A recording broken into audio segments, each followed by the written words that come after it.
Right. Amitabh, stay on. We just have our guest editor here, Manish Chakhani. So let me introduce him. Manish, go ahead. Yep. Hi, Amitabh. Yeah. Well, the reason, Hi. I asked specially for you to be, requested to come on today was to get this whole pall of gloom that we have in India, that investments not taking place, cleared. And for viewers who don't know, Amitabh is the man behind the Incredible India campaign. So he really is now helping to make India incredible. Okay. I just want to quickly paraphrase what this project means. It's 7 large manufacturing enclaves across the length and breadth of western part of India. You will create, skill zones to get skill training and vocational training in. You'll create plug-and-play industrial townships. So clearly, like he's saying, it's not going to happen in a year or two. But a lot of the answers to regulatory clearances, getting project delays, all that gets solved because government's in the act now. And they will create SPVs at various levels to get these kick-started. Like Amitabh said, it's $100 billion investment. They've got funding from multilateral agencies, from Japan, from IDFC, IIFC. Everyone is a player in here. And therefore, this gloom that there is no investment potential in India and investment won't happen. I think, Amitabh, I'm doing part of your job on today. But, I think it is important to bring out that there is a concerted move to make investment a lot more friendly on the ground. And, surely this won't happen in 3 or 4 years. But directionally, this is what we needed to do. No, Mr. Kant, will India Inc. bite? I mean, if you put out your tenders in May, will India Inc. bite? No, I think the important thing is that when you do new cities, it's very important that you create the backbone of the city. The drainage, the sewage, the solid waste, the ICT network on the back of it. And that's the kind of detailed engineering that we've done so that India really makes a quantum jump in the quality of engineering.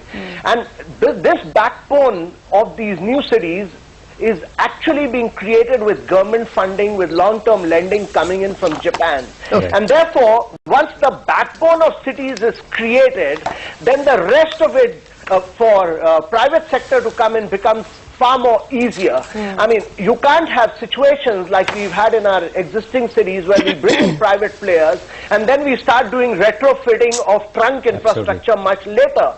So my view is that once the backbone of these cities has been created, and many of these contracts in the initial phases will be EPC contracts, and we have to our mind, this would enable the private sector to come into the subsequent phases much quicker, much faster, because all approvals would have been in place.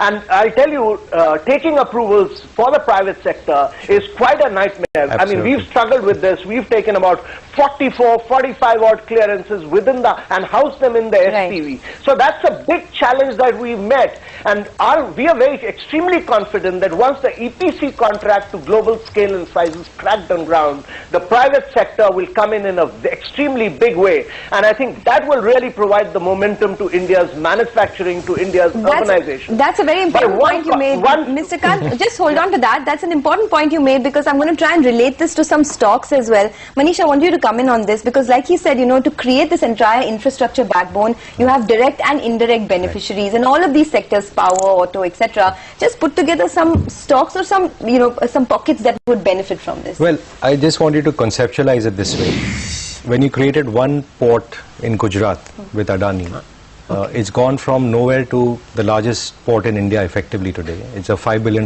market cap in these depressed times. What they're doing is creating 7 manufacturing enclaves across India. So it's much beyond the port. You'll get the power and the water and the roads and everything built up ready so you can go in and plug and play.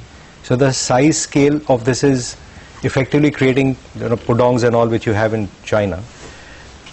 It also solves things which we don't have on the export side. You don't have scale in India because you don't have these zones which allow manufacturing excellence. Because today our SEZs are all 50 square miles, like he was rightly saying, suiting a developer or a particular industrial house or a particular party and so on. So if this is indeed implemented, this changes the landscape of manufacturing in India. And these new townships effectively are a new Mumbai, a new Aurangabad, a new Nashik, and so on. And it's a bit like the internet. So when the internet came, it's the content providers who just completely lifted off. And I think this can lead to a big revival of manufacturing in India. Well, manufacturing is 15% of GDP. Okay. Our exports are some... and that's the most depressed sector. And exports are what, 7-8% net, of GDP today. So we clearly need that to lift off. Mr. Kant, out of time, but I believe you want to come with the last comment. I would just like to put this in a perspective, because goods produced in the northern part of India today take about 13 to 14 days to reach the ports on the western coast of India. Yeah. Once the dedicated freight corridor comes in, by the end of 2017, you will have goods reaching the ports within 14 hours. And that, to my mind, is a radical shift. Absolutely. It will make a paradigm shift. And this would bring in a huge amount of efficiency in India's exports.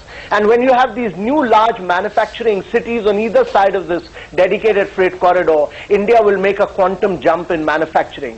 Now, just to tell you that Dholera, the city which we are doing in Gujarat, is size of almost 920 square kilometer. I mean, this is the size and scale of dimension of the planning process, the detailed engineering that we've undertaken. And that's larger than Singapore. So I think you need to take a long-term perspective on this.